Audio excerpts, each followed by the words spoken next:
Olá, queridos, graça e paz do Senhor Jesus, bom dia. Aqui quem fala é o pastor Tião.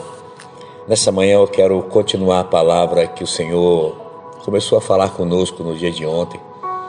O texto que nós estamos lendo é o de Lucas 22, um texto muito rico, um texto muito revelador, que traz revelações poderosas para o nosso coração e que alimenta nossa alma e nosso espírito. E hoje não será diferente. O texto diz assim, Lucas 22, 39 até o 46. E saindo Jesus, como de costume, para o Monte das Oliveiras, e os discípulos o acompanharam, e chegando ao lugar escolhido, preste atenção, o lugar escolhido, Jesus lhe disse, orai para que não entreis em tentação. Ele, por sua vez, se afastou dos discípulos cerca de um tiro de pedra, e de joelhos ele orava, dizendo, Pai, se queres, passa de mim esse cálice.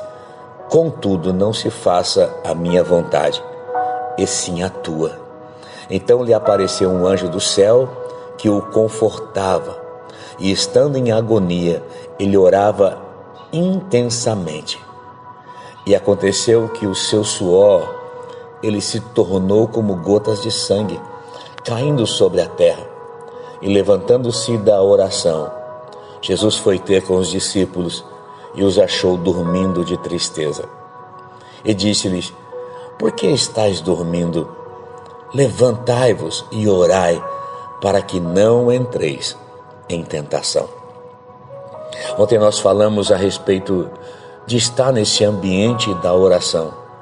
Como é necessário. Era de costume Jesus estar neste lugar. Era neste lugar, e para Jesus isso era algo de muito valor, era algo caro para Jesus. Não eram as coisas, mas estar com Deus, o Senhor ser prioridade na minha e na nossa vida. É exatamente isso que o Senhor falou conosco ontem. Hoje eu quero falar da geografia deste lugar, o lugar escolhido por Jesus. O próprio Jesus escolheu, era de costume ele estar neste lugar. A geografia deste lugar me chama a atenção e revela algo poderoso para mim e para você. O Monte das Oliveiras, ou como Marcos, o evangelista Marcos em Mateus diz, que o Getsemane, o jardim do Getsemane, ou o horto, né? O jardim do horto, como João fala. A questão é que o jardim do Getsemane é que ele nos mostra a sua geografia, algo revelador e poderoso.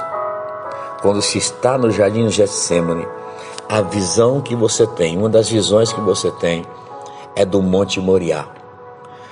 O Monte Moriá fica de frente ao jardim do Getsemane. E o que nos lembra o Moriá? Quando se fala no Moriá, o que te lembra? Eu não sei você, mas o que me remete à memória é o sacrifício de Isaac. Quando Deus pede a Abraão, a Isaac, como sacrifício. A Bíblia diz que Abraão pega o seu menino, Isaac, ele pega a lenha, o fogo, ele prepara os animais, os seus servos, eles vão caminhando agora até o lugar que Deus havia de determinar para eles. Quando eles chegam de frente ao Monte Moriá, Gênesis capítulo 22, vai dizer que já é o terceiro dia de caminhada. Observe no detalhe, terceiro dia. E no terceiro dia eles olham para o alto e vê o monte que Deus havia designado. E eles começam a subir agora o monte para o sacrifício. Só que agora é só Abraão e Isaac que está caminhando. Quando eles estão caminhando, lá no versículo 7 de Gênesis 22, Isaac, ele faz uma pergunta para Abraão. Ele diz, meu pai, deixa eu dizer algo, eu vejo aqui o fogo e a lenha, mas aonde está o cordeiro para o holocausto? Aonde está o cordeiro? E Abraão responde para Isaac, Deus proverá para si, meu filho, o cordeiro para o holocausto. E seguiram ambos juntos até o lugar do sacrifício.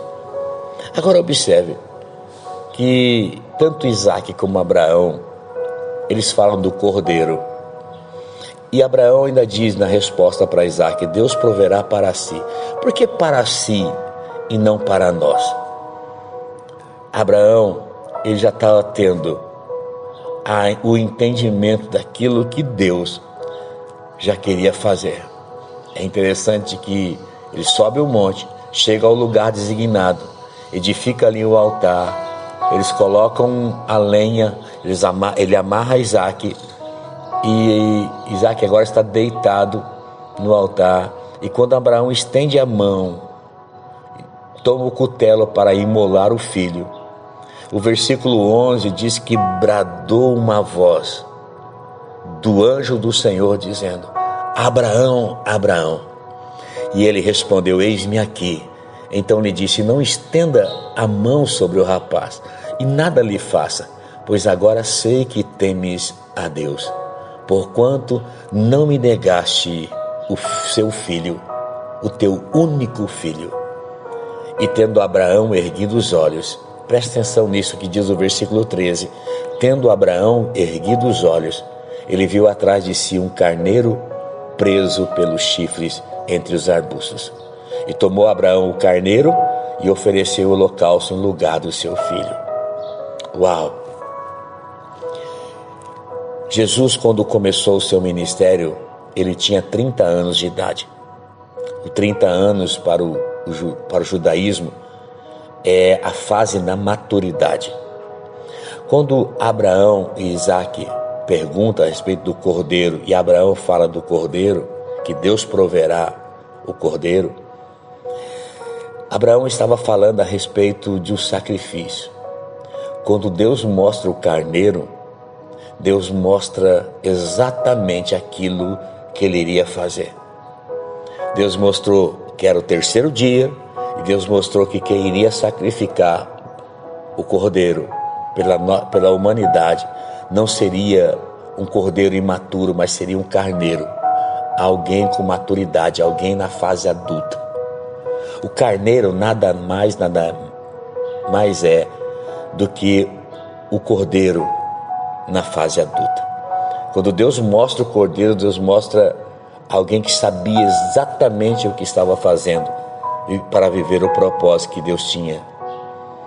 Jesus, ele está neste lugar, de frente ao Monte Moriá, no seu ambiente de oração, e olhando para esse lugar, lembrando do propósito. Uau! Eu não sei para você, mas para mim isso é tremendo. Jesus está orando, Jesus está se submetendo à vontade de Deus, no lugar aonde o remete e o lembra do propósito. O que Jesus está fazendo ali é Deus o confortando. A Bíblia diz que os anjos estão confortando Jesus naquele momento. E está orando, olhando para o Moriá. Enquanto ele olha para o Moriá, no seu coração está dizendo assim: olha, o propósito vai se cumprir através da sua vida. Um lugar que lembra o propósito. Sabe, irmãos, o que nós podemos aprender com esse texto é que nós precisamos estar nesse ambiente de oração, aonde o Senhor nos prensa, aonde o Senhor nos molda, aonde o Senhor nos dá e nos leva a viver a prioridade do reino de Deus, entendendo que todas as coisas nos são acrescentadas. Mas também, nesse lugar, Deus, ele quer que nós nos lembremos que o propósito que ele tem para a nossa vida é maior que todas as outras coisas. Que independentemente da vida que estamos vivendo, existe um propósito para mim e para a sua vida. Existe um propósito para mim e para você, meu irmão, minha irmã. O lugar da prensa também é o lugar que nos lembra que nós somos quem nós somos e o que Deus quer de nós. O que Deus quer de nós. Precisamos estar nesse lugar que nos lembra do propósito. Precisamos estar nesse ambiente de oração, no lugar onde Deus nos lembra daquilo que Ele quer fazer na nossa vida, para que não venhamos a nos perder na caminhada, para que não venhamos a perder o foco daquilo que o Senhor está trabalhando. Há um tempo de avanço, há um tempo de conquista, há um tempo de bênção sobre nós, mas também há um propósito em tudo isso. E eu não posso perder o propósito de Deus, porque o propósito de Deus é a obra principal na minha vida. Viver os planos e os propósitos do Senhor. E isso tem que ser real no meu e no teu coração. O Senhor quer nos levar para esses ambientes de oração, onde Ele nos prensa, mas também onde Ele nos mostra e nos lembra do propósito.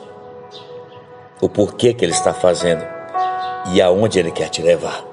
E o que Ele quer fazer através da sua vida. Que o Senhor te abençoe nessa manhã.